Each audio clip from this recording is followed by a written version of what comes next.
इल्मे दीन हासिल करने वाला चाहे बूढ़ा हो, बच्चा हो, जवान हो, अगर कब्रिस्तान से गुजर जाए तो अल्लाह ताला 40 दिन का अजाब उठाता उसके कदम की बरकत से।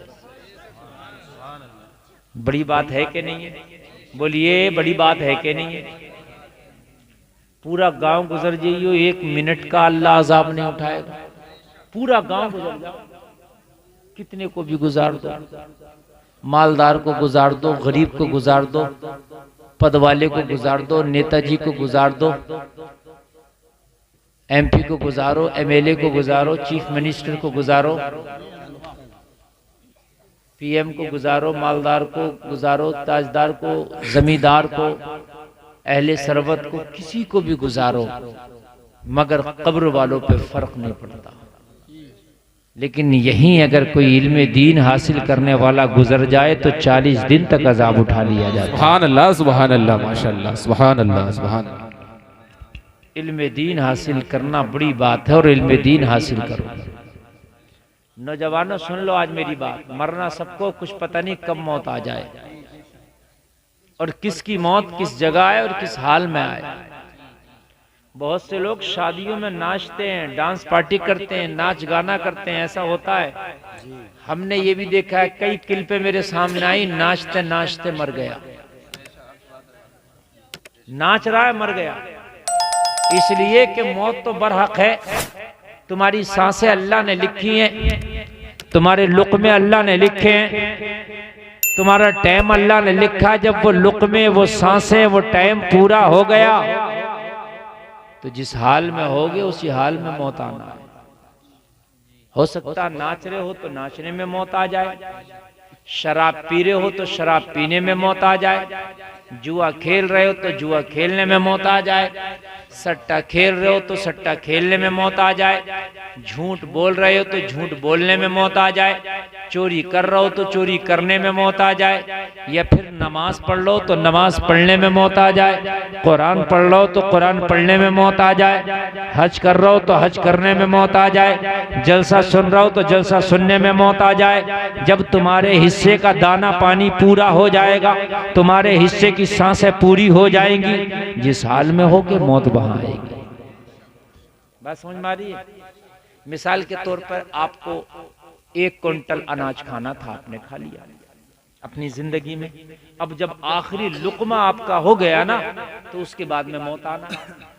अच्छा, किस्मत का खाने से पहले आप नहीं मर सकते, ये भी जितना अल्लाह ने किस्मत का तुम्हारी लिख दिया उसको खाने से पहले मौत नहीं आ सकती। इस पर जरा आप तवज्जो फरमाएं। किस्मत का जो अल्लाह ने लिख दिया है, इसका खाने से पहले मौत नहीं आ सकती। वो खा के रहोगे जितना अल्लाह ने तुम्हारी किस्मत में लिख दिया है। बात समझ में आ रही है कि नहीं आ रही है? हाँ, इसलिए थोड़ा थोड़ा खाओ। हाँ, ज्यादा दिन तक खाओगे ना, थोड़ा थोड़ा खाओगे, ज्यादा दिन नहीं खाओगे। अब तुम कहोगे मौत तो लिखी है तो मौत तो सही है, मगर थोड़ा थोड़ा खा के दिनों के हिसाब से तो जिंदगी नहीं बढ़ेगी, मगर सेहत के हिसाब से बढ़ जाए, सेहत अच्छी रहे। कम खाना सुन्नत है। क्या है कम खाना? बताइए आप लोगों को। अरे बोलो, है? इस चीज का ख्याल होता है कि नहीं होता है? इसका ख्याल भी करें। कम खाना सुन्नत है, ज्यादा खाना सुन्नत नहीं है। हाँ, नबी ने पेट से पत्थर भी बांधा है। फाका थे तो पेट से पत्थर बांध लिया करते थे नबी, इसलिए ताकि अगर कभी आपको खाना ना मिले तो आप शिकवे ना कर बैठना, बल्कि सोचना कि जब अल्लाह के नबी ने कभी फाके उठाए हैं तो ये तो उनकी सुन्नत है। हलाल मिले तो खाना, और हलाल ना मिले तो पेट से पत्थर बांधने की नौबत आए बांध लेना, मगर हराम की तरफ हाथ ना बढ़ाना। सुन्नत है भूखा रहना। लेकिन अल्लाह का इतना इनाम है लोगों, हमारे ऊपर इतना इनाम है, खुदा की कसम। मैं इस पूरे गांव की रहोली नाम है, पूरे गांव की मैं जिम्मेदारी ले रहा हूँ। कोई एक आदमी भी फाके से नहीं सोता होगा। गरीब अमीर होना अलग बात है, वो अलग बात है, कोई मुर्गा खा के सोता होगा, कोई दाल खा के सोता होगा, है ना, कोई बिरयानी खा के सोता होगा, कोई सादा चावल सालन और तरकारी से खा के सोता होगा, लेकिन भूखा कोई नहीं सोता होगा। अगर कोई सोता हो तो बता दे कि हाँ सोता है, बोलो है बात के नहीं सोता होगा। अल्लाह के कितने इनाम है लोग, कितने इनाम। पूरी रहोली के अंदर एक आदमी भूखा नहीं सोता, ये अल्लाह का इनाम नहीं तो क्या है। और रिस्क और रोजी का निजाम अल्लाह ने अपने हाथ में रखा, ये दुनिया वालों के हाथ में नहीं रखा। अगर दुनिया वालों के हाथ में रखा तो पूरे गांव की एक ही आदमी खा जा करता, गांव वालों को नहीं दिया करता। सही बता रहा हूं मैं, पूरे गांव की अकेले डकाट जाता, पूरे गांव की नहीं देता। अल्लाह ने अपने हाथ में रखा।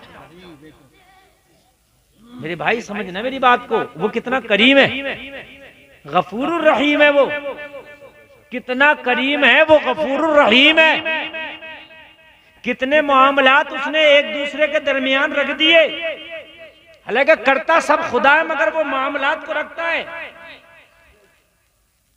मैंने इल्म हासिल किया, मेरे उस्ताद के पास मेरा हिस्सा मेरे रब ने रख दिया। हिस्से रखता ना अल्लाह, मेरे उस्ताद के पास मैं गया, मैंने इल्म हासिल किया, वो हिस्सा मुझे मिल गया। ये स्टेज पे जितने भी हाफिज कारी मौलाना बैठे, इनका हिस्सा इनके उस्तादों के पास अल्लाह ने रखा। ये अपने उस्तादों के पास गए, इन्होंने इल्म हासिल किया, इनका हिस्सा इन्हें मिल गया। बात समझ में आ रही है नहीं?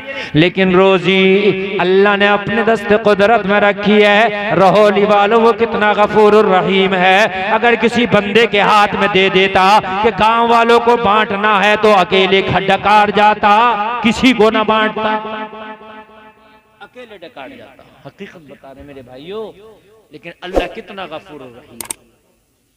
अच्छा, एक आदमी ने भी नहीं बताया कि हजरत पूरी रहोली में कोई एक आदमी फाके से रहता हो, नहीं बताया, नहीं बताया। ठीक है, अब अगर मैं आपसे पूछूं कि अब आपके गांव में क्या मस्जिद है?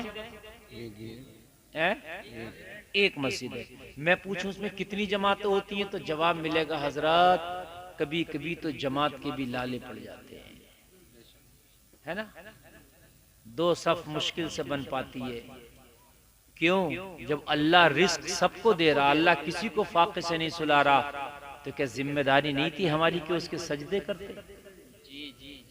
जब वो अपना वादा पूरा निभा रहा, उसने वादा किया है कि मैं तुम्हें रिस्क दूंगा, रिस्क का वादा खुदा ने किया है, दे रहा, या तो कोई बताए कि मुझे नहीं मिल रहा है, तो कोई बताए मुझे नहीं मिल रहा है। और अल्लाह ने रिस्क का वादा करके दे रहा है, तो हमने भी एक वादा किया था, या अल्लाह हम तेरी इबादत करेंगे। हमने भी एक वादा किया था, या अल्लाह हम तेरी इबादत करेंगे। इय्याका नअबुदु व इय्याका नस्तईन, ये हमारा ही तो वादा है, या अल्लाह हम तेरी ही इबादत करेंगे और तुझी से मदद चाहेंगे। हाँ? तेरी ही इबादत करेंगे, इसका तर्जमा करते हैं और करेंगे, दोनों तर्जमा हो जाएगा इसका। या अल्लाह हम तेरी ही इबादत करेंगे, हमने तो वादा किया था तेरी ही इबादत करेंगे। कहां कर रहे हैं, कहां कर रहे हैं? मस्जिदें खाली हैं, वीरान है, मस्जिदें वीरान है। मेरे भाई, उसने अपना वादा निभाया। पहली उम्मतों का ये होता था, ये जलसे में आने वालों, अगर किसी ने गुनाह किया तो अल्लाह ताला उसके गुनाह की सजा फौरन दे दिया करता था। अल्लाह, फौरन।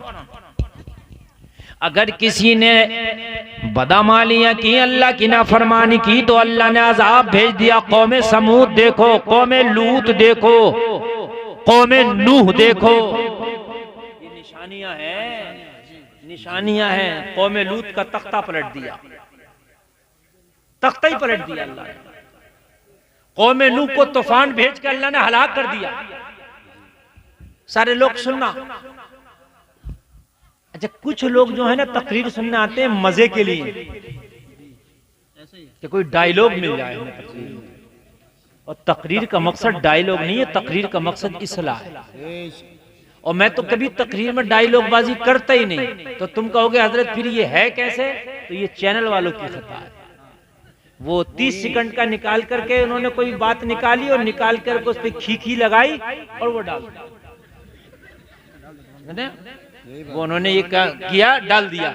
मेरा मकसद सिर्फ इस्लाह करना है। क्या है मेरा मकसद? सिर्फ और सिर्फ इस्लाह करना है। मैं चैनल वालों से बार बार गुजारिश करता हूं कि जिस तरह से चाहो आप डालो, आपको इख्तियार है, लेकिन ये खी वाला इमोजी ना लगाया करो, इसलिए कि मेरा मकसद, अगर कोई बात आपको लगती भी है ये मज़ाहिया मगर होती हकीकत है जी, सच बात, उसका ऐसा नहीं है कि जमीन से कोई ताल्लुक ना, मैंने हवा में उसको कर दिया। मेरी तकरीर में आपको ऐसा नहीं सुनेंगे मैंने कह दिया कि साहब वो गीदड़ जा रहा था, वो ये कह रहा। बहुत से लोग ऐसी लतीफाबाजी करते हैं, शेर ने ये कहा, हमने तो आज तक शेर को कहता कुछ नहीं सुना। बोलता है शेर है क्या? नहीं है कि उन्होंने ये कहा, उसने वो कहा, उसने ये कहा, उसने नहीं। मैं जो बात कहता हूँ वो बात जमीनी होती है। मिसाल के तौर पर मैंने किसी बात पे ये कहा कि भाई अगर आपने अच्छा कीमती जूता पहना है तो उसको गरीबों के सामने दिखाओ मत, नुमाइश मत करो। पहनना जायज है मगर दूसरों को दिखा के उनको नीचा दिखाना ये ना जायज। तो उसको मेरा कहने का जरा अंदाज बदल गया कि जूता पैर में आ गया तो अब दिखाए फिर रहा। मैंने जैसे कह दिया, बात है कि ना, बात वही है, बात वही है। कहने का अंदाज थोड़ी मेरी जबान है उधर की, हम लोगों की ना जबान, इधर रामपुर का ये मुरादाबाद का जो उधर का खित्ता ना, ये थोड़ी सी लैंग्वेज इस तरह की जबान इस तरह की। मोबाइल आईफोन आया तो जेब में नहीं आ रहा, ये हमारी जबान कहने के अंदाज है। हम लोग घर में भी ऐसी बोलते हैं, नहीं कि हम तकरीर में ही बोल रहे हैं। आप मेरे घर जाकर के देखिए, हम अपने घर में ऐसी ही गुफ्तगू करते हैं, वो अपने अंदाज में हमने बयान कर दिया, बस और कुछ नहीं। ये हमारी मादरी भाषा है, बनावटी नहीं है कि हमने बना के बोला हो, ना ना ना, कुछ बना के नहीं बोला, ये सिर्फ हमारी मादरी भाषा है। तवज्जो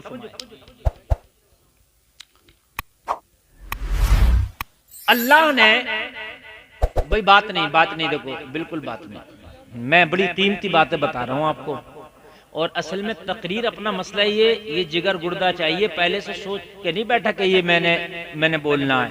मैं अभी सोच रहा हूं और अभी बोल रहा हूं, समझ रहे हैं आप? अभी सोच रहा हूं और अभी बोल रहा हूं, और जितना अच्छा आप सुनेंगे उतनी अच्छी जो है मैं इंशाअल्लाह बोलूंगा। हाँ, इसमें पर्चा आया है, क्या है भाई ये? छोचक वाली।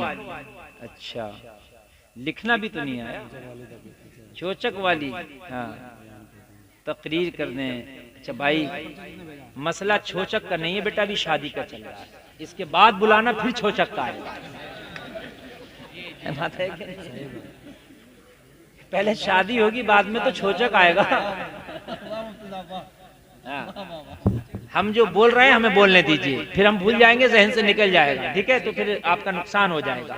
हाँ, हम जो बोल रहे हैं बहुत अच्छा बोलने की कोशिश कर रहे हैं, जहन बना रहे हैं, हम ला रहे हैं। अल्लाह ने वादा किया था तुम्हें रिस्क देने का, रोजी देने का, बताओ एक दिन भी कभी ऐसा हुआ कि अल्लाह ने अपना वादा खिलाफी किया हो? रोजाना भी। वो अलग बात है कि किसी दिन अच्छा मिला और किसी दिन हारता मिला। अच्छा, एक बात बताऊं, हम लोगों की जबान में ये समझते हैं कि जो कीमती अशिया है जैसे मुर्गा बकरा, ये अच्छी ग़िज़ा है। बुजुर्गों की जबान में बताऊं अच्छी ग़िज़ा कौन सी है? बुजुर्गों की जबान में अच्छी ग़िज़ा वो है जिसे खा के अच्छे से हजम हो जाए, ये अच्छी ग़िज़ा है। तुमने बकरा खाया, मुर्गा खाया, बिरयानी खाया, अच्छे से हजम नहीं हुआ, वो अच्छा नहीं है। तुमने दाल खाया है ना, पतला सालन खाया और वो अच्छे से हजम हो गया, वो तुम्हारे लिए अच्छा। भाई ये बात समझने की नहीं समझ रहे हैं? ओ मेरे भाई, 1 लाख के बिस्तर पे तुझे लिटा दिया जाए और तुझे नींद ना आए, वो बिस्तर अच्छा नहीं है। तुझे एक ऐसी चारपाई पे लिटाया जाए जिस पे नंगे बांध हो, जिस पे बिस्तर ना हो, मगर पूरी रात अल्लाह तुझे सुकून की नींद अता फरमाए, तो 1 लाख के बिस्तर से ये खुर्री चारपाई बेहतर है। बेशक सुभान अल्लाह फरमा रहे हैं सुभान अल्लाह सुभान। और मेरे भाई सुकून खानों में नहीं है, सुकून सेहत में। अगर सेहत के साथ तूने कोई चीज खा ली और वो अच्छे से हजम हो गई तो उसी में मजा है। बात समझ में आ रही है कि नहीं आ रही है? उसी में मजा है। अल्लाह ने तुझे बिस्तर कीमती नहीं दिया, मैं मानता हूँ। अल्लाह ने तुझे जो बिस्तर दिया है, तेरा बिस्तर बहुत कम कीमती है। अमीर बड़े बड़े कीमती बिस्तरों पे सोते हैं, मगर एक दिन ये भी तो सोच ले, वो नींद का टैबलेट खा के सोते हैं, तुझे फ्री में अल्लाह नींद देता है। सुभान अल्लाह माशाअल्लाह सुभान अल्लाह। टैबलेट खा के सोते हैं, अल्लाह तुझे फ्री में नींद देता है। तो मेरे भाई नींद उसकी अच्छी नहीं है, नींद इसकी अच्छी। क्यों? कान में लगाने वालों इसको निकाल लो। मेरे सब पे नजर रहती है मेरे भाई। मेरी तकरीर सुना करें तो मुकम्मल हमतन गोश होकर के सुना करें। अल्लाह ने अगर किसी को पैसा दिया है तो सुभान अल्लाह, अच्छी बात है। ये ना कह कोई इसे क्यों दे दिया, ये हसद है। दे दिया वो उसकी मर्जी है भाई, जिसे चाहे दे दे, जिससे चाहे ले ले। दे दिया मगर हमारे यहाँ तो ये है, दिया अल्लाह ने, मरा ये फिर। बात है कि नहीं? नहीं बात है कि नहीं? दिया अल्लाह ने है, तकलीफ से हो रही है, तुझे क्यों तकलीफ हो रही है भाई? या तो अल्लाह ने तेरे हिस्से का इसे दे दिया हो। अल्लाह ने अगर किसी को माल दिया, किसी को दौलत दी, किसी को मोटरसाइकिल दी, किसी को कार दी, किसी को बंगला दिया, किसी को घर दिया, किसी को मकान दिया, किसी को अच्छा कपड़ा दिया, किसी को प्लॉट दिया, किसी को दौलत दी, किसी को तालीम दी, किसी को मौलवी बनाया, मुफ्ती बनाया, कारी बनाया, डॉक्टर बनाया, मास्टर बनाया, इंजीनियर बनाया, तेरा कलेजा क्यों फटा फिर रहा? अल्लाह ने दिया, उसके नसीबे का दिया। तो दुआ करना, या अल्लाह इसे दिया मुझे भी दे दे, इतना तो कर सकता है। मगर हसद, अरे मौलाना साहब पे कहां से कार आ गई, अरे इन पे मोटरसाइकिल कहां से आ गई, तो तू क्यों मर रहा भाई? अल्लाह ने दे दी, अल्लाह से पूछना कहां से दी। बात है कि नहीं? तू अपना हिसाब क्यों लगा रहा है यार? लोगों हसद ना करो, हसद करोगे तो अल्लाह तुम्हारी रोजी कम कर देगा।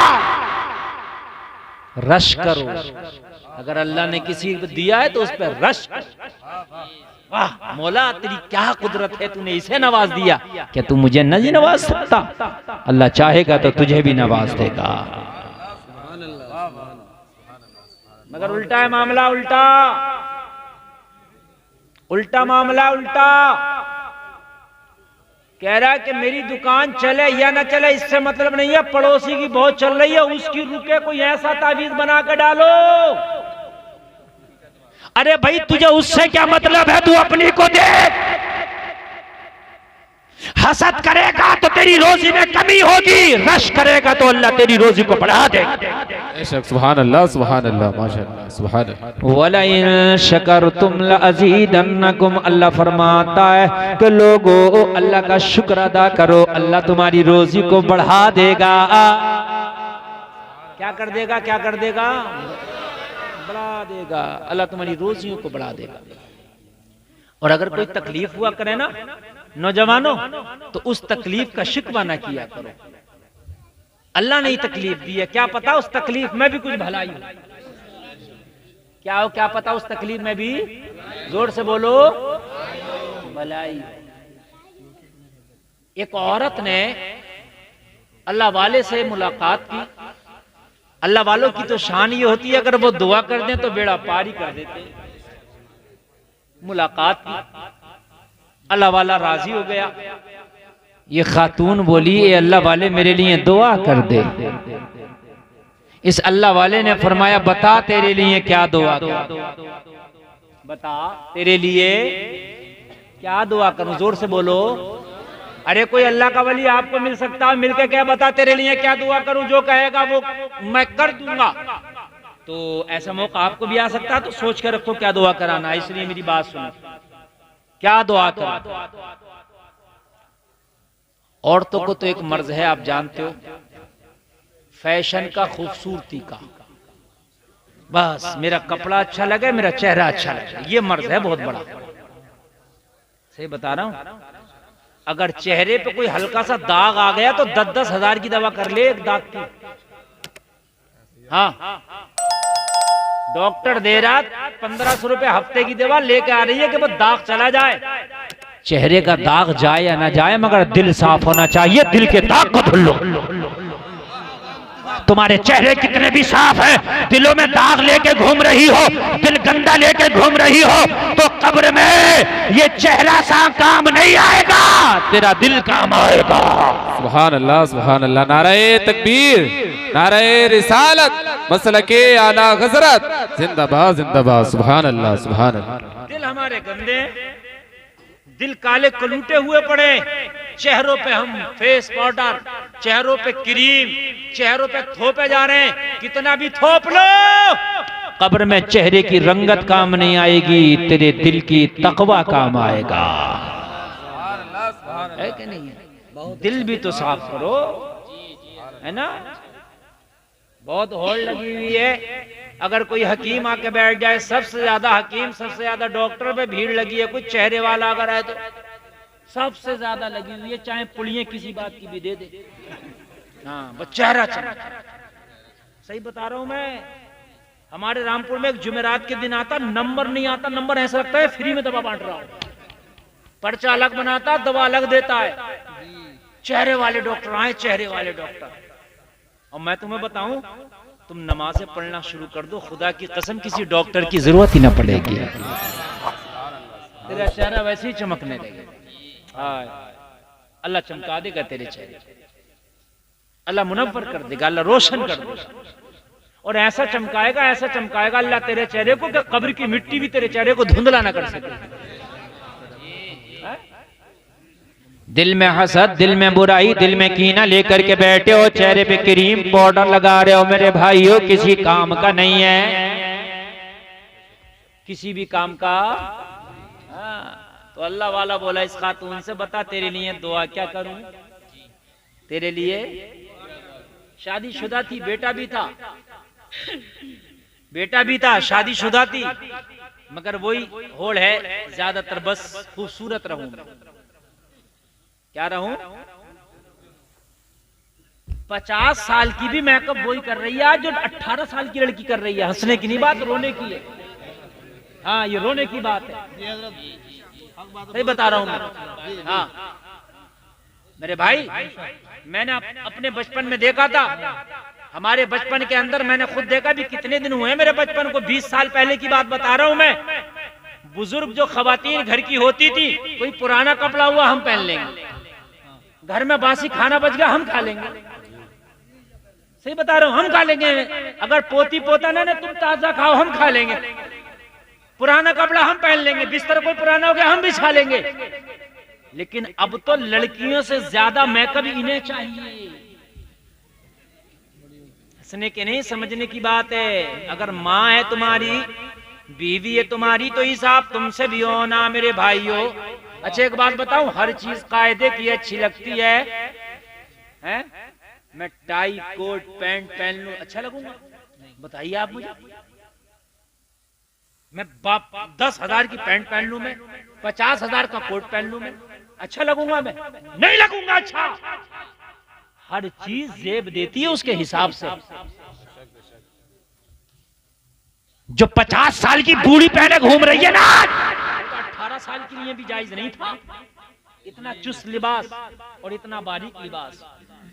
हाँ, मैं आज ही एक शादी में गया था दोपहर में, यकीन मानना इतनी तकलीफ हुई देख के। मेरे ख्याल से उम्र होती तकरीबन 55 साल। इतना क्रीम लगाया था, इतना क्रीम लगाया था, उसने पता नहीं कौन सा वाला लगाया था, ऐसा लग रहा था जैसे सिल्वर पेंट कर दिया हो। हकीकत बता। हाँ, इतनी उम्र पे मेरे भाई वो अच्छा नहीं लग रहा, बुरा लग रहा था, बिल्कुल बुरा लग रहा था। अगर ये बिल्कुल बिना मेकअप के होती तो अच्छी लगती। हर चीज जेब देती है हिसाब से, समझ रहे हैं? हाँ मेरे भाई, अजीब मसला है, अजीब होड़ लगी है। चेहरे खूबसूरत हो जाएं, चेहरे खूबसूरत हो जाएं। जाओ, मैं बता के जा रहा हूं, मेकअप किट दे करके जा रहा हूं। कुरान पढ़ो, आवाज खूबसूरत हो जाएगा। मुस्तफा का दुरूद पढ़ो, होठ खूबसूरत हो जाएगा। नमाज पढ़ो, तेरा चेहरा चमकने लगेगा। वाह, सुभान अल्लाह, सुभान अल्लाह, माशाअल्लाह, जिंदाबाद जिंदाबाद। मेकअप किट है ये। पूरा मेकअप किट है। बहुत अच्छा किट है मुफ्ती साहब, वाह वाह। ऑपरेटर साहब इसका आवाज बढ़ाओ जरा, मेकअप किधर बैठे, थोड़ा आवाज बढ़ाइए इसका, और आवाज बढ़ाइए, कॉलम का आवाज बढ़ाइए। मैं आवाज उठा रहा हूं तो ये घटाए नहीं। ये पूरा मेकअप किट दे करके जा रहा हूं मैं, पूरा मेकअप किट। कुरान पढ़ो, आवाज खूबसूरत, सुभान अल्लाह बोलो। और मैं जो आपके सामने बोल रहा हूं ये कुरान की बरकत है, वरना जितना मैं बोलता हूं इतना तुम बोल लोगे तो अस्पताल में डॉक्टर भी तुमको फेल कर देगा कि मेरे बस की बात नहीं है। ये बता रहा हूं मैं। हाँ, और मैं अभी इतना नहीं बोल रहा हूँ, जब मैं तकरीर नहीं करता था तब इससे ज्यादा बोलता था। तब तब कब बोलते थे, मैं जब कुरान सुनाता था तो तकरीबन मैं 24 घंटे में 12 से 15 घंटा कुरान पढ़ता। और जो हाफिज लोग हैं ये पढ़ते ही हैं, आमतौर पर मैं ही के निराला पढ़ता था, पढ़ते 15 घंटे। आप बोल के देख लेना, पागल हो जाओगे, पागल हो जाओगे, पागल। 15 घंटे आप बोल के देखना, और हम 15 घंटे कुरान याद करके फिर रात को सुनाना। ये कुरान की बरकतें हैं, है ना। आज बोलते हुए तकरीबन 15 साल हो गया, आवाज में खराश तक तो अल्हम्दुलिल्लाह, ये कुरान की बरकतें हैं, अल्हम्दुलिल्लाह। मैं तो ये मानता हूँ ये कुरान की बरकत है, मेरे अंदर कोई कमाल नहीं। लोग अपनी डींगा मारते हैं कि ओ साहब मेरा आवाज इतना अच्छा, मेरी तो कोई औकात ही नहीं। ये सिर्फ अल्लाह के कलाम की बरकत है। मैं तो कोई परहेज भी नहीं करता और कोई दवा भी नहीं खाता, हकीकत बात बता रहा हूँ। बस ये मैं ये मानता हूँ कि हाँ ये मेरे कुरान की बरकत है। अल्लाह कुरान की बरकत है। कुरान पढ़ो, अल्लाह तुम्हारे आवाज में शीरी पैदा कर देगा, आवाज अच्छा कर देगा। मुस्तफा का दुरूद पढ़ो, अल्लाह तुम्हारे होठों को खूबसूरत कर देगा। जो नबी का दुरूद पढ़ता ना, उसके होठों को फरिश्ते बोसे देते हैं। हाय हाय, नूरी मखलूक है, उसके होठों को फरिश्ते बोसे देते हैं। और जो नमाज में वजू करता है तो उसका चेहरा ऐसे चमकेगा, ऐसे चमकेगा। नबी फरमाते दुनिया तो दुनिया, मरने के बाद जब मैदान महशर में उठाया जाएगा तो वजू में जहां जहां खुला होगा, मैदान महशर में वहां वहां चमक रहा होगा। सुभान अल्लाह। नारे तकबीर, नारे रिसालत, मसलके आला हज़रत मुफ्ती गुलफाम रज़ा साहिब किबला जिंदाबाद जिंदाबाद। सुभान अल्लाह, सुभान अल्लाह। भाई अच्छा लग रहा है कि नहीं लग रहा है? मजा आ रहा नहीं? अल्लाह अमल की तौफीक अता फरमाए। और मेरे भाई इन किटों में कुछ नहीं रखा, ये सब लोकल चीज है, ये सब खुराफात की बात है।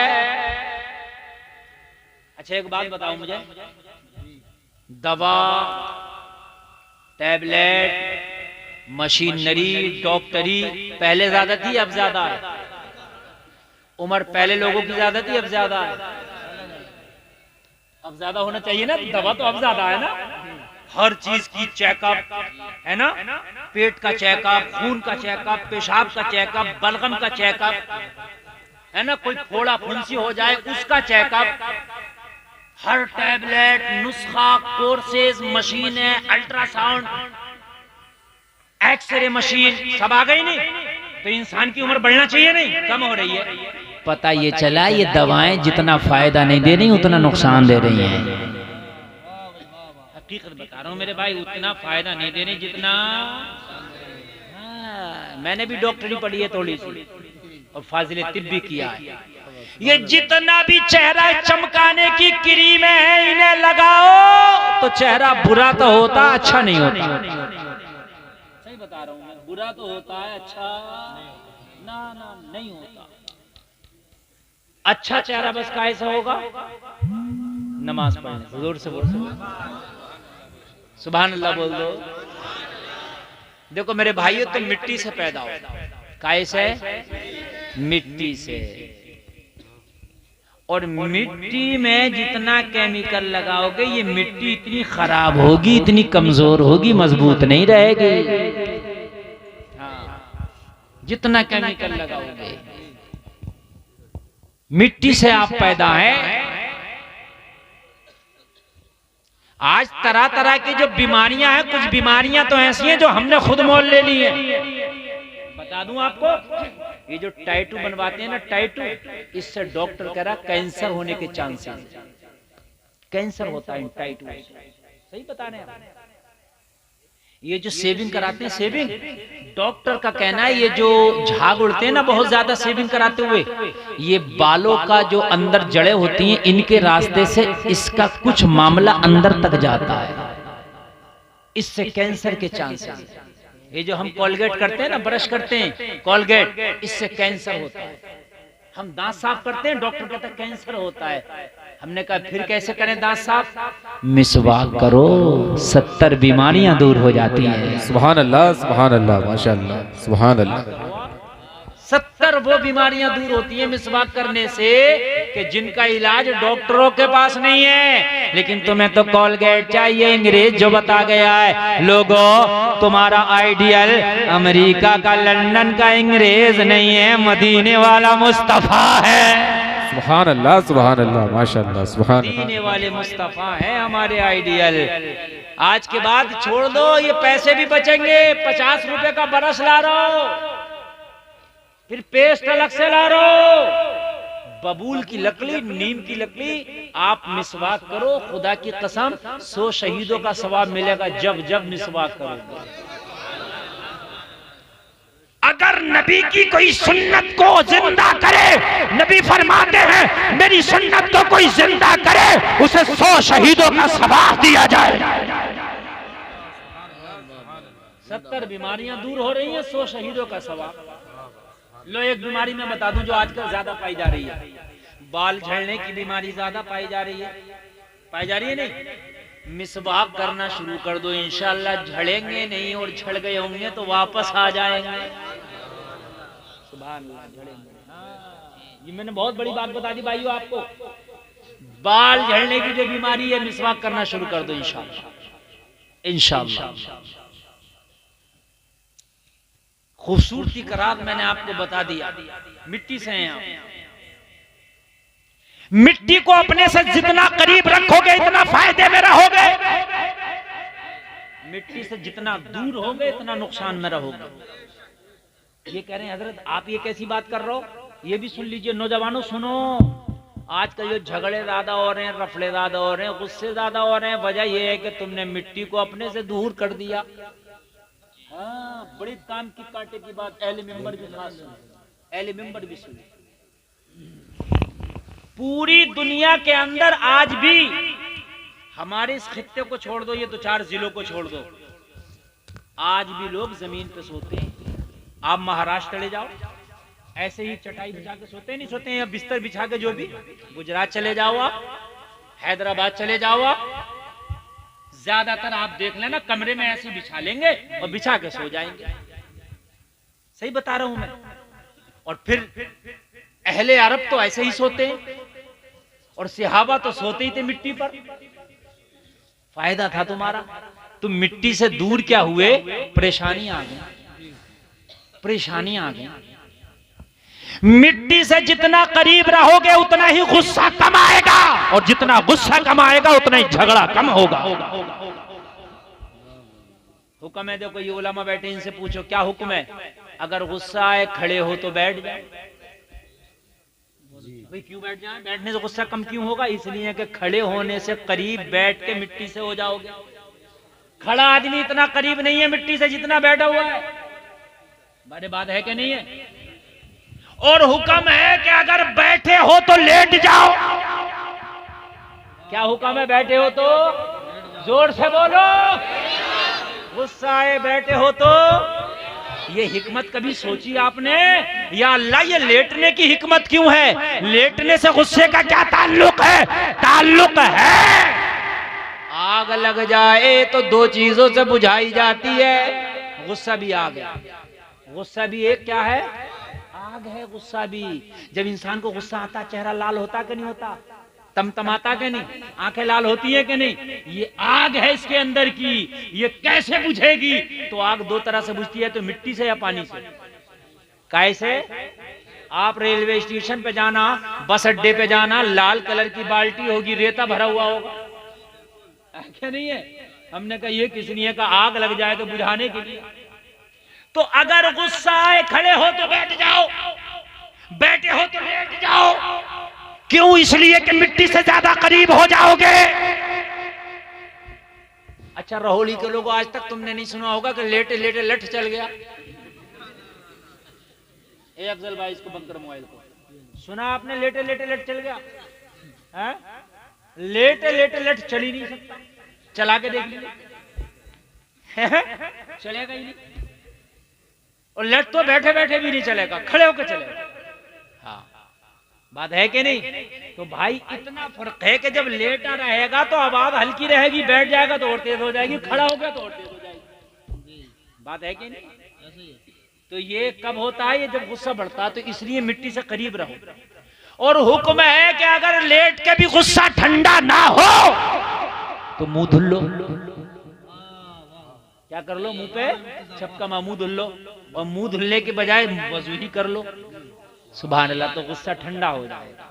क्या हो जाएगा? और हम कह रहे हैं कि भाई कुर्सी होना चाहिए, बेल बॉटम होना चाहिए, ये होना चाहिए, वो होना चाहिए। मेरे भाई, फकीरों के कभी झगड़े नहीं देखे, इसलिए कि जमीन पे सोते थे। झगड़े बादशाहों के। अमेरिका ने हमला कर दिया इराक पे, है ना? आर्मीनिया ने हमला कर दिया, उसने हमला कर दिया। कुर्सियों पे बैठे हैं, झगड़े ही तो कर रहे हैं। और क्या कर रहे हैं? सही बता रहा हूँ। जमीन पे बैठो करो। चाहते हो कि तुम्हारी बीवी तुमसे झगड़ा ना करे तो उसे ऊंचे ऊंचे बिस्तर कम दो। सही बता रहा हूं मैं। हाँ, अपने घर में एक आध कमरा ऐसा करो, मैट बिछा दो। और मैट बिछाने के बाद में उस पर नमाज भी पढ़ लिया करो और उस पर बैठ भी जाया करो और उसी पे खाना खा लिया करो। दस्तरखान बिछा के क्या कर लिया करो? खाना खा लिया करो। हर घर में एक कमरे में मैट बिछा कर रखो, मैट, ताकि उसमें बैठा भी करो, लेटा भी करो, सोया भी करो, खाना। और जब बीवी को गुस्सा आए तो क्या करो? यहाँ मैट वाले में बैठो, उसे भी बिठाओ, इंशाल्लाह मामला सुलझ जाएगा। इंशाल्लाह, सही बता रहा हूं मैं, सुलझ जाएगा। कहीं पंचायत में जाओ ना तो कोशिश किया करो कुर्सियों पे ना बैठो, नीचे बैठो। झगड़े वाला का अगर झगड़ा हो रहा हो ना और तुम उसके मुंसिफ बन कर जाओ, मुंसिफ इंसाफ करेंगे, झगड़ा मिटाएंगे, तो अगर वो खड़े तो को भाई बैठ जाओ, ये हिकमत है। और बैठे तो कहना कुर्सियों में भाई इधर आओ, नीचे बिठाने की कोशिश कर लो और फिर समझाना, इंशाल्लाह समझ जाएंगे, मिट्टी से करीब हो जाएंगे इंशाल्लाह, है ना। मगर हम तो भाई अंग्रेज के भी दादा हो रहे हैं ना। अंग्रेज जो छोड़ गए हैं वो चीज हमें करना, समझ रहे हैं। ये कौम बड़ी अच्छी कौम थी जिसने नबी का कलमा पढ़ा था। तुम्हारा लिबास इतना प्यारा था, पूरी दुनिया में तुम जैसा लिबास किसी का नहीं था। तुम्हारा तरीका इतना प्यारा था, पूरी दुनिया में तुम जैसा तरीका किसी का नहीं था। पूरी दुनिया में मरने के बाद कहीं पर रख दिया जाता, सुखा दिया जाता, मरने के बाद कहीं पर कुछ कर दिया जाता, कहीं पर कुछ कर दिया जाता है। लेकिन तेरा मजहब इस्लाम में मरने के बाद भी तुझे गुस्ल देकर, सुरमा लगा के, अतर लगा के, कफन पहना के, बड़ी इज्जत के साथ तुझे कब्र के हवाले किया जाता है। ये इस्लाम कितना प्यारा मजहब है तेरे लिए, है कि नहीं है प्यारा। अच्छा एक बात और बताऊं मैं, सुनना, तकरीर बहुत अच्छी चल रही है, अच्छा लग रहा है कि नहीं लग रहा है। जो इस्लामी चीजें थी उनमें मजा भी था, सुकून भी था। जो मजा इस्लामी लिबास में वो पैंट में नहीं है, मेरी गारंटी है। इस पैंट ने पेट खराब कर दिए, इस पैंट ने लोगों की सेहत खराब कर दी, इस पैंट ने उठना बैठना दुश्वार और दोबर कर दिया, इस पैंट ने अच्छे खासे पाक को नापाक कर दिया, मगर पहने का पैंट। और अब तो पैंट इतनी खतरनाक चल रही है, इतनी खतरनाक चल रही है कि वो अगर जरा सा लच जाए तो वो हिस्सा उसके जिस्म का नजर आता है जिसका दिखाना हराम है। अगर मस्जिद में जाए, अगर लच गया, वो हिस्सा नजर आ गया तो कान खोल कर सुन ले, नमाज नहीं होगी। बहुत अच्छा जो पैंटें चल रही है ना, यही मसला है। शॉर्ट शर्ट है और वो हो गया, समझ रहे हैं। हमारे उस्ताद ने चंद दिन पहले इस पर बड़ी अच्छी वजाहत की, बड़ी अच्छी वजाहत की। ऐसी पैंट न पहनो कि जो दिखने में हराम हो। बहरहाल बात बहुत लंबी जा रही है, तवज्जो फरमाएं जो मैं कहना चाहता हूं। अल्लाह वाले ने उस खातून से कहा, बता तेरे लिए कोई दुआ कर दूं। क्या कर दूं तेरे लिए, कोई दुआ कर दूं। तो खातून तो बड़ी खुश हो गई, अल्लाह वाला ये दुआ कर देगा तो काम ही हो गया, मजा ही आ जाएगा। लेकिन जलसे में आने वालों, हर चीज सबके लिए फायदेमंद नहीं होती। अगर किसी पे गाड़ी है तो ये मत कह मुझ पे क्यों नहीं है, क्या पता तेरे पास गाड़ी होती तुझे नुकसान देती। अब तुम कहोगे मुझे क्या नुकसान देती है, तो अल्लाह जानता है क्या नुकसान देती, मगर देती इसलिए अल्लाह ने तुझे ना दी। किसी बे औलाद है तो वो ये ना कहे मुझे औलाद क्यों ना दी, क्या पता औलाद नुकसान देती। किसी को अल्लाह ने गरीब कहा तो क्या पता दौलत नुकसान देती। हाँ, किसी ने अल्लाह ने किसी की एक टांग खराब कर दी, माजूर बनाया, तो ये शिकवे ना करे मुझे माजूर क्यों बनाया, क्या पता तेरा पैर ये तुझे नुकसान देता, तुझे गुनाहों की तरफ लेके जाया करता, तेरी दौलत तुझे बुराइयों के दलदल में घसीट ले जाती, तुझे गाड़ी मिलती एक्सीडेंट करती, तू मर जाता, तकलीफ होती। हर चीज सबको शूट नहीं करती है। भाई बात समझ रहे हैं कि नहीं समझ रहे हैं? अल्लाह वाले ने क्या बता तेरे लिए दुआ कर दे, कहने लगी हुजूर ऐसी दुआ कर दो कि अल्लाह मुझे खूबसूरत कर दे। ना वो तो मैं बता ही रहा हूँ, घुमा फिरा के यही चीज है बस, खूबसूरती। ए भाई बात सुन, तवज्जो करना मेरे जुमले पर, खूबसूरती बस। ब्यूटी पार्लर वाले भूखे मरे अगर ये ब्यूटी पार्लर हमारी बहनें जाना छोड़ दें, तो सही बता रहा हूँ। हाँ, और फिर हमारे भाइयों ने भी जाना शुरू कर दिया, ये भी जा रहे हैं। तो चेहरों के रेट रखे हुए हैं 10,000 का 50,000 तक का चेहरा बनना। हाँ, 50,000 तक का ब्यूटी पार्लर में चेहरा बनना, और वो बन नहीं रहा बल्कि बिगड़ रहा। चेहरा तो अल्लाह ने बनाया, लक़द ख़लक़नल इंसान फ़ी अहसनि तक़वीम। अल्लाह ने फरमाया हमने इंसान को खूबसूरत बनाया। चेहरा तो अल्लाह ने बनाया खूबसूरत, ये ब्यूटी पार्लर वाला बनाएगा तेरा चेहरा, ये बनाएगा तेरा चेहरा, तेरे रब ने बनाया, खूबसूरत बनाया, अच्छा बनाया। ब्यूटी पार्लर में जाके बनता नहीं बल्कि बना हुआ बिगड़ जाता है, बना हुआ बिगड़ जाता है। और मेरे भाइयों कहने लगी हजरत दुआ कर दो कि अल्लाह मुझे खूबसूरत कर दे। अल्लाह वाला तो जानता पर्दे उठे हुए होते हैं। अल्लाह वाला ने फरमाया बेटी खूबसूरती की दुआ ना कर, ये हुस्न तेरे लिए बवाल बन जाएगा। हुस्न तेरे लिए बवाल बन जाएगा। मगर मियाँ ये कहाँ मानने वाली कौम है। कहने लगी हजरात नहीं नहीं मुझे तो खूबसूरती चाहिए, बस्ती में मुझसे ज्यादा खूबसूरत कोई हो ही नहीं, सबसे ज्यादा खूबसूरत मैं हूं। मना किया ना मानी, हजरत ने दुआ कर दी, अल्लाह ने हुस्न दे दिया। और जब अल्लाह ने हुस्न दिया, खूबसूरती दी, तो जाहिर सी बात है उस बस्ती में उस जैसा कोई था ही नहीं। अल्लाह वालों की तो शान निराली है ना, दुआ कर दे तो अल्लाह कबूल कर लेता है।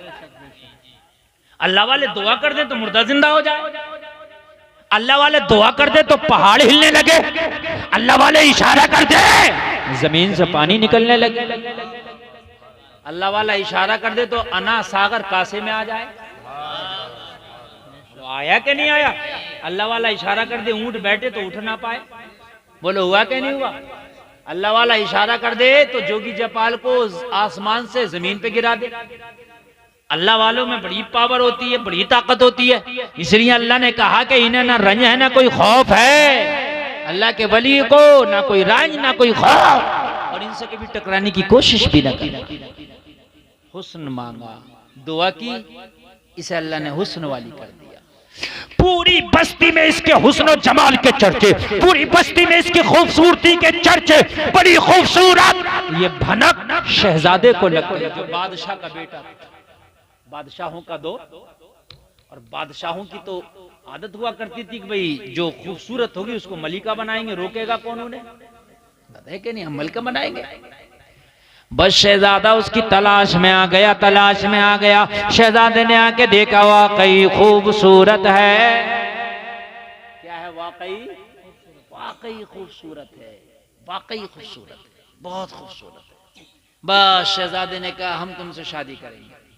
कहा शहजादे मेरी ऑलरेडी शादी हो गई है, बच्चा भी है, कहा खामोश, पूरे खानदान को कठिया कोलू में पिटवा दिया जाएगा। बैठ मेरे घोड़े। बादशाह अब क्या करेंगे आप? बादशाह भाई जबरदस्ती शहजादे ने बिठाया, लेके चल दिया कि शादी करूंगा। खबर लगी बेटे को कि मां को ले गया शहजादा शादी करने। बड़ा परेशान, क्यों ले गया? मेरी मां में ऐसी क्या खूबी थी? कहा तेरी मां इतनी खूबसूरत हो गई थी अल्लाह वाले की दुआ से कि पूरी बस्ती में इतना कोई खूबसूरत ना था। दौड़ा दौड़ा ये उसी अल्लाह वाले की बारगाह में पहुंचा और हाजिर होकर कहने लगा हुजूर मैं तबाह हो गया, शहजादा मेरी वालिदा को ले गया, वो शादी करना चाहता है, मैं उसका बेटा हूं, हुजूर मेरी माँ को उस शहजादे से छुड़ाएं, उससे बचाएं। अल्लाह अल्लाह। अल्लाह वाले ने कहा बता, एक दुआ तेरी भी कबूल हो जाएगी, बता तेरे लिए क्या दुआ करूं? चल एक तुझे भी देता हूं, बता तेरे लिए क्या दुआ करूं? एक तेरी भी कबूल हो जाएगी। तवज्जो है? तो जिसके पेट में दर्द होता है वो कुछ नहीं देखता, कहता मुझे वही इंजेक्शन दो जो मेरा दर्द सही हो जाए, है ना? इसे सारी दुआएं भूल गया था, कहने लगा हजरात बस दुआ ये कर दो कि मेरी माँ खूबसूरत से बदसूरत हो जाए, बस मेरे लिए तो ये दुआ कर दो, इसलिए कि वो खूबसूरती के चक्कर में ले गया और जब बदसूरत हो जाएगी तो जाहिर सी बात है खुद छोड़ जाएगा। उससे मैं जंग तो कर नहीं सकता, मैं लड़ तो सकता नहीं हूं, मैं क्या कर सकता हूं? अल्लाह वाले ने फरमाया एक तेरी दुआ भी कबूल हो जाएगी, ला तेरे लिए भी दुआ करता हूं, इसके लिए भी दुआ की। माँ खूबसूरत से बदसूरत हो गई, पहले से भी ज्यादा, पहले से भी ज्यादा। ये बड़ी आन बान शान से अपने घोड़े पे लेके जा रहा है, रथ में बिठाकर। किसी ने कहा शहजादे से, शहजादे कहाँ से आ रहे हो? कहा अपनी दुल्हन लेके आ रहा हूँ। कहा दुल्हन कहाँ है? कहा देखो ना मेरी रथ में बैठी है, इतनी खूबसूरत इस बस्ती में कोई नहीं है, मेरी मिल्कियत में कोई नहीं, मेरी हुकूमत में कोई नहीं, मेरी बादशाहत में कोई नहीं। कहा शहजादे मुड़ के भी देखा, देख तो इससे ज्यादा बदसूरत कोई नहीं। मुड़ के भी देखा तो ना, इससे ज्यादा बदसूरत कोई नहीं है। शहजादा कहने लगा क्या बात कर रहे हो? अपनी आंख से देख करके लाया हूं। कहा तूने अपनी आंख से तो देखा है, मगर एक बार हमारी आंख से तो देख। शहजादे ने जब मुड़ के देखा तो जो सबसे खूबसूरत थी वो सबसे बदसूरत नजर आ रही है। ये अल्लाह वालों की शान।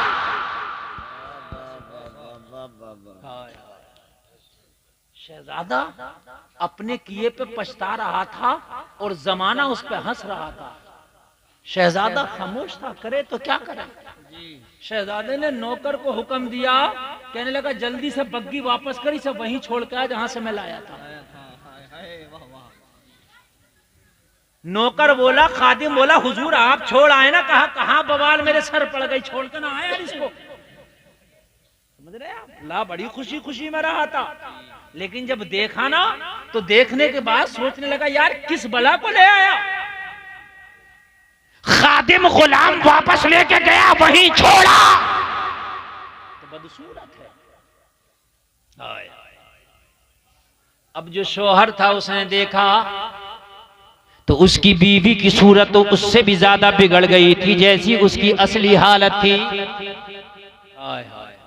उसे देखा नहीं जा रहा था, सूरत इतनी बिगड़ गई थी। ए लोगों जरा गौर करो, शौहर बड़ा परेशान हुआ, बड़ा परेशान हुआ। सोचने लगा या अल्लाह क्या करूं, मेरी बीवी की सूरत तो बड़ी बुरी हो गई, इसका हाल तो बड़ा बुरा हो गया। किसी ने कहा तुझे पता है कैसे हो गया? बेटा सामने आ गया, वो बाप तुझे पता है कैसे हो गया? बाप ने कहा पता कैसे हो गया? बेटे ने कहा इसने दुआ कराई खूबसूरत हो गई, मैंने दुआ कराई बदसूरत। बाप बोला ला उसी का एड्रेस मुझे दे। हाय हाय उसी का एड्रेस। हाय हाय जिस डॉक्टर से फायदा हो रहा उसी के पास ना जाए। उसी के पास बाप गया, जाकर के कदमों पे गिर गया, कहने लगा सरकार मेरे लिए भी दुआ कर दे, मेरी जिंदगी तबाह हो गई, मेरा गुलशन अरमानों का उजड़ गया। अल्लाह वाला बोला बताओ तेरे लिए क्या दुआ करना है? जा तुझे भी इजाजत है, एक दुआ तेरे लिए भी कर दूंगा। चल तुझे भी इजाजत है, एक तेरे लिए भी कर दूंगा। कहने लगा हुजूर कुछ नहीं चाहिए, दुआ कर दे मेरी बीवी जैसी थी वैसी हो जाए, जैसी थी वैसे ही हो जाए। अल्लाह वाले ने दुआ कर दिया, जैसी थी वैसी ही हो गई। अल्लाह वाले ने कहा मैंने मना किया था ना हुस्न ना मांग, तेरे तीनों की दुआ भी हो गई और रहे वहीं के वहीं जहां थी। तेरे दुआ भी तीनों की कबूल हो गई और रहे भी वहीं के वहीं जहां थे। तो मेरे भाई, अल्लाह अगर कोई चीज अता ना करे, अल्लाह अगर कोई चीज ना दे, तो शिकवे ना करना। हो सकता है कि वो दे के भी वहीं के वहीं रहो जहां थे। हो सकता है, इसलिए अल्लाह ने जो दिया उस पर शाकिर रहो, उसमें खुश रहो। 13 मिनट की तकरीर और करेंगे, उसके बाद तकरीर खत्म करेंगे। नींद तो नहीं आ रही है? बोलो नहीं आ रही है ना? सुभान अल्लाह। अल्लाह सलामत रखे। मैं अर्ज कर रहा था, कब्रिस्तान से अगर कोई बच्चा या कोई दीन सीखने वाला गुजर जाए तो अल्लाह 40 दिन का अजाब उठा लेता है। मैं अर्ज कर रहा था तो दीन सीखना शुरू कर दें आप। क्या कर दें? दीन सीखना शुरू कर दें आप। और दीन सीखना कैसे शुरू होगा? आप मौलाना से, मौलाना फैजान साहब से, किसी और मौलाना अतीक साहब से, है ना, मौलाना फुरकान साहब से इनके नंबर रख लें। और नंबर रखने के बाद में अगर आपको इनसे मिलने का टाइम ना हो, पहले तो मुलाकात करें। और मुलाकात का अगर टाइम ना हो तो फोन पर ही पूछें, हजरात वुजू में कितने फराइज हैं, हजरात वुजू किन बातों से टूट जाता है, हजरात कपड़ा सुन्नत के मुताबिक कैसे पहने। ये सारी दीन की मालूमात रोजाना एक एक मसला भी अगर करते रहे तो दीन सीखने वालों में तेरा शुमार हो जाएगा। तेरी इतनी इज्जत हो जाएगी, तेरे हाल ये हो जाएंगे, अल्लाह तुझे इतना बरकत वाला कर देगा। अगर तू भी कब्रिस्तान से गुजर गया तो तेरे कदम की बरकत से अल्लाह कब्रिस्तान से 40 दिन का अजाब उठा देगा। समझ में आ रही है ना? जी जी, वाह वाह। दीन सीखने वाले कोई मुश्किल नहीं है। रोजाना सोचो हमें सीखना, कुछ ना कुछ सीखना। और खुराफातों की बातें में सीखो। मौलवी से मसला भी पूछता तो खुराफात का, सही बता रहा हूं मैं। ऐसा मसला पूछेगा, ऐसा मसला पूछेगा जिससे कोई भी मतलब नहीं। हजरत सबसे पहले अजान कहाँ हुई थी? अरे तुझे क्या मतलब कहाँ हुई थी? नहीं, बात समझो ना, तुझे क्या मतलब है? हजरत ये बताइए सबसे पहले अजान किसने पढ़ी थी? कब्र में तुझसे ये नहीं पूछा जाएगा सबसे पहले किसने पढ़ी थी, ये पूछा जाएगा तूने नमाज पढ़ी थी कि नहीं पढ़ी वाह थी। वाह वाह वाह, बहुत अच्छा मुफ्ती साहब, वाह, हक बात है। हैं? जी, अब मौलवी बेचारा ये कुछ सबको याद थोड़ी रखी है कि किसने पढ़ी सबसे पहले अजान। जी, सबसे पहले ये बताओ हजरत गेहूं किसने खाए थे? सबसे पहले चावल किसने बोए थे? अरे अजीब मसला है यार, ये खुराफातों की बात है। वो बात पूछो जो तुम्हारी जरूरियात की है। अच्छा अगर मौलाना बता दे तब तो ठीक है, खामोश हो जाता है कि हाँ मौलाना काबिल है, और ना बताए तो सोचता है ये काबिल ही नहीं है। तेरी खुराफात की कोई बात ना बता सका तो कोई जरूरी है वो काबिल नहीं है? बड़े बड़े अल्लामा के बात जहन में नहीं होती है। बात समझ में आ रही है कि नहीं आ रही है? हाँ, तो मेरे भाई बात है वो पूछो कि जो तुम्हारी जरूरत की है। इन उलामा का नंबर ले लो और इनका फोन पे नंबर भी ले लो, पूछो भी। महीने में 200-400 रुपए, 500-1000 रुपए फोन पे भी कर दिया करो, खिदमत भी करो ना इनकी यार। अच्छी बात है मुफ्ती साहब, वाह वाह वाह, मेरी बात गलत थोड़ी है। बहुत अच्छा। इनसे मसला भी पूछो। मैं ये नहीं कह रहा मेरे भाई, इनकी जब तुम खिदमत करोगे तो ये तुम्हारी खिदमत करेंगे। बात है कि नहीं है? तुम्हारा फोन आएगा तो तुम्हें टाइम भी देंगे, अच्छे से बताएंगे। किसी भी मौलाना का नंबर ले लो और उस मौलाना का नंबर लेने के बाद में उससे मसला पूछते रहो। कभी भी मूड हुआ, कभी भी मूड अच्छा हुआ, 200-400-500 रुपए कर दिया फोन। कितनी अच्छी बात। दुआ कराने की जरूरत नहीं, दुआ हो जाएगी, खुद ही हो जाएगी। इधर फोन पे होगा, हाँ उधर तेरे लिए दुआ हो जाएगा। कोई मुश्किल नहीं है। और आज सब पैसा कमा रहे हैं, 500 रुपए रोज तो वो भी कमा रहा है जो खुरपा लेके जा रहा है। हाँ कोई मसला नहीं है। उलमा को नवाजा करो मेरे भाई, मस्जिद में जाया करो नमाज जुमा पढ़ने के लिए, तो जुमे की नमाज पढ़ के आए और आखिर में इमाम साहब से 100 रुपए का मुसाफा करो हर जुमा में। गरीब हो जाएंगे आप? अरे बताइए कोई गरीब हो जाएंगे? नहीं हो सकते गरीब आप 100 रुपए में। और लेकिन तू तो गरीब नहीं होगा मगर तेरा इमाम जरूर अमीर हो जाएगा। हो जाएगा क्या नहीं हो जाएगा? तनख्वाह होने दो नौजवानों, तुम खास कर करो यार। अच्छा बूढ़ा आदमी कंजूस ज्यादा हो जाता है, जितनी उम्र उसकी जाती है ना उधर मौत की तरफ, उतना कंजूस ज्यादा होता चला जाता है। सही बता रहा हूँ मैं। तो कंजूसी अल्लाह को पसंद नहीं है, बिल्कुल पसंद नहीं है अल्लाह को। हाँ नौजवानों आगे बढ़ा करो, अपने इमामों को 100-50 रुपया दे दिया करो मुसाफिर में, जुमा के ईद के दिन। इमाम को अपने घर पे बुलाया ना कभी आपने फातिहा के लिए, पहले तो फातिहा वहीं हुजरे में कराया करो, ले जाया करो, वहीं फातिहा करा के शिरीनी और वहीं नजराना दे के आ जाओ। घर भी मत बुलाओ इमाम को, क्योंकि घर बुलाने में भी झगड़े हैं।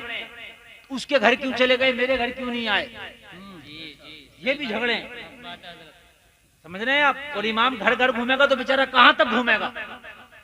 इमाम एक है, घर अनेक है।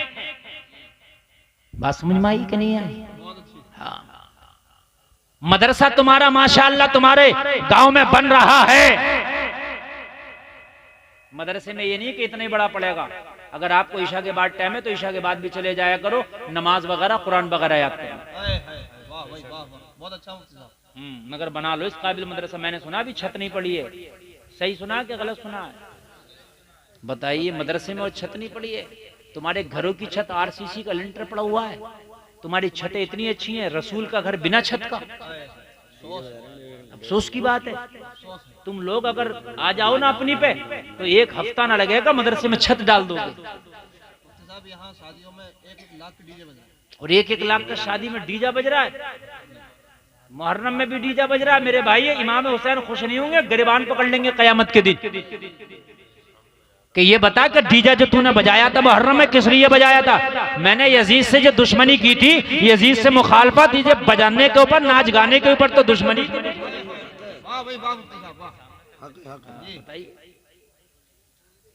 मेरे भाई बताइए तो इमाम हुसैन का क्या झगड़ा था बताओ यजीद से? सिर्फ मामला ये था कि वो बजाता था, हाँ नाचता था, शराबे पीता था, बंदरों के नाच देखता था। इमाम हुसैन ने यही तो कहा ये शरीयत के खिलाफ है, मैं तुझे कबूल नहीं करूंगा। अगर आज आप इमाम हुसैन के नाम पे डीजा बजाते हो, सुनते हो, खुश हो जाएंगे? नहीं, कुछ भी इमाम हुसैन के नाम पे करोगे तुम, कुछ भी करोगे। ऐसे तो कोई शराब पी लेगा, कह लेगा मैं इमाम हुसैन के नाम पे पी रहा हूं, तो कि जायज हो जाएगी यार? नहीं कह सकता, अकल को शराबी भी तो कह सकता है, क्यों नहीं कहेगा वो? जब तू यार डीजा इमाम हुसैन के नाम पे बजा रहा तो वो क्या मैं शराबी इमाम हुसैन के नाम पे पी रहा हूँ? हुसैन की मोहब्बत में पी रहा हूं। ओ भाई, मोहब्बत तुम्हारे चाहने से नहीं होती है, महबूब जिस चीज को पसंद करे उसे करने से मोहब्बत होती है। जो पिया को भाई अख्तर वो सुहाना राग है, जिससे नाखुश हो पिया वो रागिनी अच्छी नहीं। जो तेरे पिया को भाए, जो तेरे महबूब को भाए, महबूब को जो पसंद हो वो करने का नाम मोहब्बत है। तू खुद से कुछ भी कर ले वो मोहब्बत नहीं है। भाई मैंने कहा भाई मुझे आप जो है मूंग मसूर की दाल बना के खिला। मैंने आपसे क्या कहा, मुझे मूंग मसूर की दाल चाहिए, ठीक है? मैंने कहा आपसे, कहा भाई वही चाहिए मुझे। आपने क्या करा, 500 रुपए किलो का बकरे का कोरमा बनाया और मुर्गा बनाया, ठीक है? और आपने दस्तरखान सजा दिया। मैं अपनी दाल को ढूंढूंगा किधर है कि नहीं है, और जब दाल नहीं होगी तो मैं तेरे मुर्गे से खुश नहीं हूंगा। मैंने जो कहा था तूने वो क्यों नहीं किया? क्या इशारा है मुफ्ती साहब, वाह वाह वाह। मैंने जो कहा था तूने वो क्यों नहीं किया? तो तुम कहोगे हजरत मैं तो मुर्गा लाया हूं। मैं कहूंगा तेरा मुर्गा किस काम का, मुझे तो पसंद दाल थी ना, है? तो तुम कहोगे हमने मोहब्बत में किया। तेरी मोहब्बत तेरी है ना, मुझ मेरी का है। मोहब्बत इसका नाम थोड़ी है तू जो चाहे वो करे, मोहब्बत इसका नाम है महबूब जो चाहे वो करे। इसका नाम मोहब्बत, इसका नाम मोहब्बत है। बस सुनिए आप, मोहब्बत मैं आपको बताऊं, मोहब्बत किसको कहते हैं? मोहब्बत हजरत उमर ने हजर अस्वद को चूमा, जो काबे में पत्थर लगाया, और चूम के पता क्या कहा हजर अस्वद ये ना सोचना मैंने इसलिए चूमा कि तू जन्नती पत्थर है, ना इसलिए भी नहीं चूमा के तू गुनाहों को चूस लेता है, ना मैंने तो बस इसलिए चूमा कि मेरे महबूब ने तुझे चूमा है। वाह वाह, सुभान अल्लाह, माशाअल्लाह। मैं तो अदाए यार पे फिदा हूँ, हाय हाय हाय, मैं तो अदाए यार पे फिदा हूँ, मैं तो अदाए यार पे फिदा हूँ, बस इसलिए चूमा मैंने, मेरा कोई और मकसद ही नहीं था चूमने का। हाय हाय हाय, और मजा आ जाएगा, मजा आएगा सुने, मजा आएगा सुने। कभी आपने हज किया होगा, नहीं किया हो, मैं दुआ करता हूँ अल्लाह सबको हाजी बनाए। जब हज करते हैं ना तो एक रुकन है हज के अरकान में से सफा मरवा दौड़ना है। तो सफा मरवा दौड़ने का तरीका मालूम है क्या है? जब पहाड़ी से हम नीचे को आए, जो हमवार जमीन है उस पे तेज चले। हाँ, क्यों भाई? कहा यही है तरीका। मैंने कहा या अल्लाह किस लिए यहां मैं तेज क्यों चलूं? कहा इसलिए तेज चल, मेरी किसी प्यारी बंदी की अदा यही है, वो तेज चली थी। हजरत हाज राजब इस्माइल को छोड़ी थी, तो जब वो ओट में हो जाते थे पहाड़ी की, तो तेज चलती थी जल्दी से, ताकि ऊपर चल के मेरा बेटा दिखने लगे, है ना। और जब बेटा नजर आता था तो सुकून मिलता था, और जब नीचे आती थी फिर तेज चलती थी ताकि बेटा दिखने लगे। अल्लाह को अपनी प्यारी बंदी की अदा इतनी पसंद आई, कयामत तक के लिए हाजियों को बता दिया, हाज करोगे सफा मरवा दौड़ोगे, जहां जहां हाजरा तेज दौड़ी है वहां वहां तेज दौड़ोगे। सुभान अल्लाह, माशाअल्लाह। नारे तकबीर, नारे रिसालत, मसलके आला हज़रत, जिंदाबाद जिंदाबाद, सुभान। अब तुम ये कहो कि हम तो हल्का हल्का दौड़ेंगे, आराम आराम से दौड़ने में ज्यादा वो है, तो भाई पसंद अल्लाह को वो है, पसंद अल्लाह को वो है, इसलिए कि किसी उसकी प्यारी बंदी की अदा है। प्यारी बंदी की क्या है? जोर से बोलो, अदा है, अदा। ओ लोगो, तो महबूब को जो पसंद है उस पसंद को पूरा करने का नाम इश्क है, अपनी मर्जी से कुछ कर लेने का नाम मोहब्बत नहीं है। कान खोल कर सुन, इसका नाम मोहब्बत नहीं है, नहीं है। ए अम्मी वाली चुप। देखो मैंने जो टाइम दिया था वो टाइम हो गया, बोलिए खत्म करूं कि आगे बढ़ूं? पूरा टाइम हो गया। हाँ आऊंगा इंशाल्लाह, वहां टेंशन मतलब ही निकला कहूं कब्रिस्तान से भाई। हाँ मेरी तकरीर चल रही है, मेरी तकरीर अल्हम्दुलिल्लाह। मैंने आपसे पहले कहा है कि मैं स्टेज पर बैठकर सोचता हूं कि मैंने क्या बोलना। हाँ अल्लाह आपको सलामत रखे, बहुत अच्छा सुन, बड़ा कामयाब प्रोग्राम। दूल्हे मियाँ किधर है बताइए? माशा अल्लाह सलामत रखे मौला फुरकान साहब, अल्लाह इनकी शादी में बरकतें अता फरमाए। अच्छा ये मत समझ लियो कि मौलवियों का ही काम है शादी में जलसे कराना, तुम्हारा भी काम है, जन्नत तुम्हें भी चाहिए। हाँ। अच्छा अगर ये अपनी शादी में आज डांस पार्टी करा लेते तो पूरा गांव भाई साहब पूरी रात नहीं सोता। क्यों नहीं सोता? अरे मौलाना ने क्या कर लिया, सही बता रहा हूँ, अरे मौलाना ने क्या कर लिया।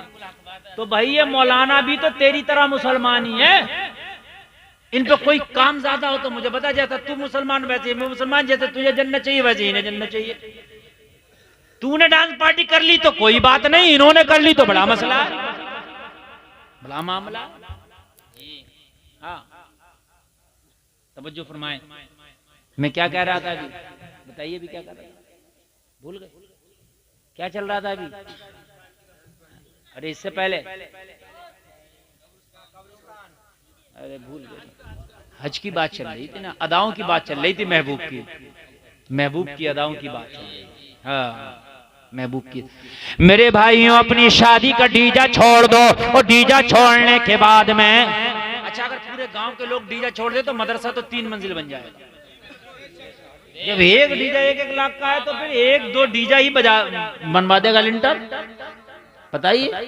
हाँ, और मेरे भाई अगर तुम डीजा छोड़ दो ना डीजा, तो तुम्हारे गांव की जो गरीब बेटियां हैं ना, तेरे डीजे के पैसे से उनकी निकाह भी फ्री में हो जाए, फ्री में हो जाएंगे। सही बता रहा हूं मैं, फ्री में हो जाएंगे। हाँ, बरेली शरीफ से तो ये पैगाम दिया था कि जो उर्से आला हजरत में आप चादर लाते हो ना मजार पर डालने के लिए, वो चादर न डालो, उस पैसे से किसी गरीब को चादर दे दो। सुभान अल्लाह यार, हम तो उस बरेली के मानने वाले हैं। सुभान अल्लाह। लोगों, डीजा हराम है। मदरसे में अच्छे से लिंटर डालो, बेहतरीन पढ़ाने का इंतजाम करो ताकि तुम भी दीन सीख सको, तुम्हारे बच्चे भी सीख सके, ताकि तुम गुजरो तुम्हारा कदम बरकत वाला हो जाए। कब्रिस्तान से गुजरो तो कब्र से अजाब उठा लिया जाए, मरो तो सीधे जन्नत के हकदार हो के मरो। और एक बात बताऊं, नबी फरमाते हैं किसी को अगर चलता फिरता जन्नती देखना हो तो इल्म दीन हासिल करने वालों को देख ले। चलता फिरता जन्नती, इल्म दीन हासिल करने वालों को देख लो, देख लो। मगर आज का माहौल मैं आपको क्या बताऊं, मैं बात शुरू से ही कब्रिस्तान की कर रहा था। और हालात ये हैं कि जब हमारे दिल में ना खौफ खुदा निकलता है ना, जब खौफ खुदा निकलता है तो ये कौम इतनी जरी हो जाती है, इतनी सख्त दिल हो जाती है कि कब्रों पे बैठ के ताश खेलती है। सही बता रहे हैं, क्रिकेट तक हो रहा कब्रिस्तानों में, क्रिकेट। क्रिकेट हमारी कौम कब्रिस्तानों में, दुनिया के मामला सारे कब्रिस्तानों में। और मैं तुम्हारे इधर कब्रिस्तानों की तरफ से आया हूं, उधर तो मुझे कोई बाउंड्री नहीं नजर आई, जबकि होना यह चाहिए था कि इस कब्रिस्तान में अगर गवर्नमेंट ने बाउंड्री नहीं कराई है तो गवर्नमेंट के ऊपर थोड़ी है, तुम खुद चंदा करके बाउंड्री करा दो। डीजे बंद करो, बाउंड्री कराओ कब्रिस्तान की, ताकि कोई जानवर ना आए, कोई गंदगी ना आए। घूरे गंदगी डालते हो कब्रिस्तान में, मालूम है पता नहीं कितने नेक आदमी उसमें अब तक दफन हुए होंगे। लोगों, जहां कब्रिस्तान में गुनाहगार हैं वहां नेक भी तो है, वहां गंदगी लेकर के जा रहे हैं आप। अरे इन कब्रिस्तान में किसी कब्र जन्नत की क्यारियों में से क्यारी भी बनी होगी यार। क्या कर रहे हो लोगों, आज तुम जिस कब्रिस्तान में गंदगी डाल रहे हो सकता है खुदा न करे कल तुम मरो, जहां तुम गंदगी डाल के आया था वहीं तेरी कब्र का नंबर आ जाए और वो जमीन तुझे दबाए और दबा करके वो कहे जमीन कि तू वही है ना जो यहाँ पर गंदगी डालता था, देख आज इस गंदगी का मामला क्या है। लोगों, कब्रें तुमसे आके नहीं कहेंगी, लोगों कब्रिस्तान के मुर्दे तुम्हारे घर आके नहीं बोलेंगे, लोगों कब्रिस्तान की जमीन तुम्हें चीख चीख के नहीं कहेगी। अरे ये मामला बरज़खी दुनिया का है लोगों, अल्लाह ने वो तुम्हारे ऊपर से पोशीदा कर दिया है। अगर कब्र वालों की चीखें काश तुम सुन सकते, कब्रिस्तान वालों के मामलात को तुम देख सकते, तो रब्बे काबा की कसम अगर एक बार कब्रिस्तान से गुजर जाते, उनका हाल देख के पूरी जिंदगी सजदे से सर ना उठाते। अगर उनके हालात तुम देख लेकिन नहीं देख सकते, ओझल है तुम्हारी निगाहों से, वो बरज़खी मामलात हैं, अल्लाह ने ओझल रख दिए हैं तुम्हारी निगाहों से, पोशीदा कर दिए। लेकिन इसका मतलब ये नहीं है कि वहां कुछ हो नहीं रहा है, वहां भी एक सिस्टम चल रहा है। जो गुनाहगार है उनको मुकम्मल अज़ाब मिल रहा है, जो नेकूकार है उनको मुकम्मल अजर मिल रहा है। मुकम्मल एक सिस्टम चल रहा है। जलसे में आने वालों, सिस्टम को तुम सोचते हो हम भंग कर देंगे, हैंग कर देंगे, तुम्हारी ताकत नहीं है। ये दुनिया के सिस्टम भंग हो सकते हैं, दुनिया के सिस्टम हैंग हो सकते हैं, अल्लाह का सिस्टम ना भंग हो सकता है ना हैंग हो सकता है। अल्लाह वो है ला ताखुजुहु सीनतुन वला नौम, उसे ना नींद आए, उसे ना ऊंघ आए। लोगों, उसे कोई ना भंग कर सकता है ना हैंग कर सकता है।